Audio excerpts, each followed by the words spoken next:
If you're someone who believes that the best conversations start around a beautifully set table with a glass of exceptional wine in hand and food that is made to be shared, this episode is just for you.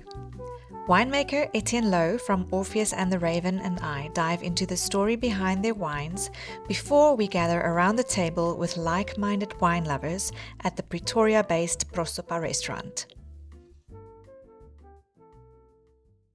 Welcome to Suitcase and Chardonnay, the podcast where style meets storytelling and where we blissfully blend travel, fashion, food, wine, and intentional living. I'm Renate Engelbrecht, your host, and this is a space where you can find inspirational lifestyle tips, explore beautiful local and international destinations, and share slow, luxury moments and the little details that make life feel richer. In this second season, we are leaning even deeper into life's unique experiences. From boutique hotels and family weekend escapes, to thoughtful food and fashion, soulful conversations about wine, creativity and conservation, and the art of slowing down without losing your sense of adventure. Whether you're listening on a morning walk, planning your next getaway, or simply craving a moment of inspiration, you're in exactly the right place. If you love lifestyle podcasts that celebrate travel, fashion, food, and wine, go ahead and follow or subscribe so you'll never miss an episode. And if something resonates, save it, share it, and let it travel further than we ever could alone. Now, if you're ready, let's go. In this episode of the Suitcase and Chardonnay podcast, I sit down with Etienne Louw, one of the founders and also the winemaker behind Orpheus the Raven Wines. Before indulging in a thoughtfully curated wine tasting paired with Prosopa's authentic Greek cuisine, we explored the stories behind the labels, the inspiration that shaped the brand, and the artistry that goes into every bottle. From crafting distinctive South African wines to celebrating the connection between wine, food, and meaningful moments, this conversation offers a fascinating glimpse into the passion and purpose behind what I believe is one of the country's top boutique wine producers. Whether you're a seasoned wine enthusiast, an aspiring collector, or simply someone who loves discovering the people behind the bottle, pour yourself a glass, settle in, and join us for a conversation filled with flavor, storytelling, and the joy of slowing down. It's the second time that I am hosting an interview at Prosopa Restaurant here in Pretoria, and I'm very happy to say that I am sitting next to the winemaker, Etienne Louw of Orpheus the Raven, and I'm very excited because we'll be tasting some lovely wines from their portfolio. Etienne, welcome to Pretoria. Oh, thank you. No, it's like a little whirlwind tour here in Gauteng, and it's always lucky to be here. Yeah, no, it's lovely to have you here, and I'm very excited to be tasting some of the wines. I've tasted some of the portfolio a while ago, and very excited to see what you've got in store for us today. But I think first off, maybe just for the listeners who don't know the brand, could you maybe just give them a bit of a glimpse into how things started for you guys and how things are going? Sure. So my business partner and I, we started Orpheus the Raven as a passion project. I was still working for commercial wineries. Brendan was working in his studio, which he still does to this day. And I wanted to make the wines I wanted to make, and Brendan wanted to put the designs on the bottle that he wanted to see. So we were friends before we started the brand, and I mean, when a winemaker and a label designer, when they become friends, like after the fifth beer, said, "Hey, we must start something together." Yes. And it took about a year or two for us to actually put our money where our mouth is, and that's where it started. It started with literally 2 barrels of wine in the garage, 1,000 bottles, and here we are 10 years later Wow. this year. And Amazing. no, it's been a wild ride, but it's been a fun ride. And Yes. it's supposed to be fun. Wine is supposed to be fun. Absolutely. I agree 100%. Yeah. And I think your wines definitely also fall into that category of having fun, but also telling stories. Is that correct? So I have a very simple way to explain this. I mean, if we look at the tables here, we have the four legs of the table, and our brand is built on those four legs or pillars. Wine, of course, yeah, goes without saying. Uh-huh. Design or art slash design. Music forms a very important part of what we do, and then stories. So we try and use the design and the music to tell the story of the wine. Amazing. And I think I'm one of those true believers that wine is so much more than the beverage in your glass. Yes, Wine, yeah. wine is so much more interesting than that. Absolutely. Why aren't we telling those stories?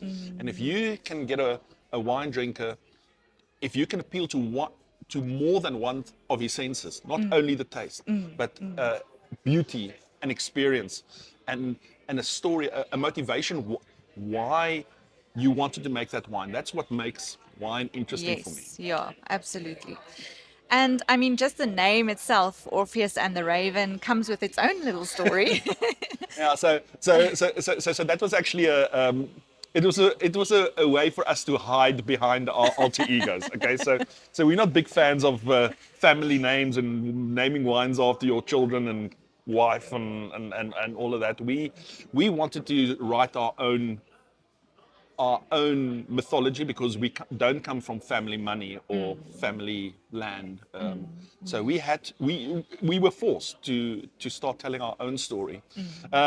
So Orpheus was the figure in Greek mythology who could seduce any living being with music. It was regarded as the demigod of music. Oh man, I would love to think that I'm a demigod musician, but I do play. So I'm a musical obsessive. Okay. For example, I flew into Johannesburg yesterday. I had 4 pieces of luggage. 3 pieces were my guitar, my amplifiers, and my bag with cables. So I only had one suitcase, but 4 pieces Oh my of goodness. luggage. So are you So performing for us today? no, not today. Tonight. Yeah, Oh, yeah.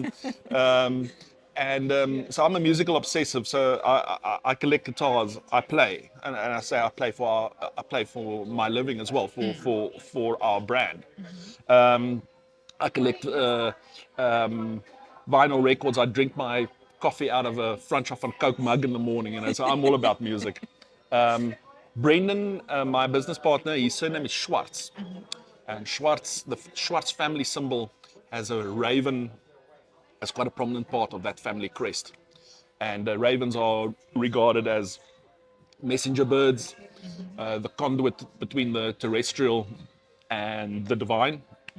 And it is a very nice little part to have an interaction between Orpheus and Raven, and most of our bottles have like a little fable at the back, the conversation between Orpheus and the Raven, and it's usually the Raven telling Orpheus what to do. So yeah, that's what, oh, that's the that's way it is. incredible. Yeah, and I mean, you can also see that on the website. Lots of quotes of Orpheus and everything. And I love the way that you've incorporated that in the whole brand, and you know, kind of also inspiring people through the bottle. Not even with what's in the bottle. Not and to just add to that, I think because the initial idea of Orpheus and the Raven, the whole concept, because it was so strong, we could, and it came from an authentic place because it's our story. Yeah, yeah. It first and foremost is a story of friendship, and which has allowed us to to really expand on our own dreams and see the world, meet interesting people, and have some fun along the way. But I think authenticity authenticity in a brand is absolutely key, because the longer you live with a brand, the easier it becomes to tell the story, because you can, I mean, like in 2 seconds, you can see this thing that I'm going to do, is it on brand or is it off brand? Yes, And yeah. it really makes those filters. It makes it a lot more easier to use those filters. Yes, yeah. And the bottle designs, the label designs, are truly special, and it's something that you want to keep looking at for a long time to kind of understand what's happening on the bottle. Just tell me a little bit about Brendan's designs and how he approaches these labels. Can I grab a bottle Yeah, sure. and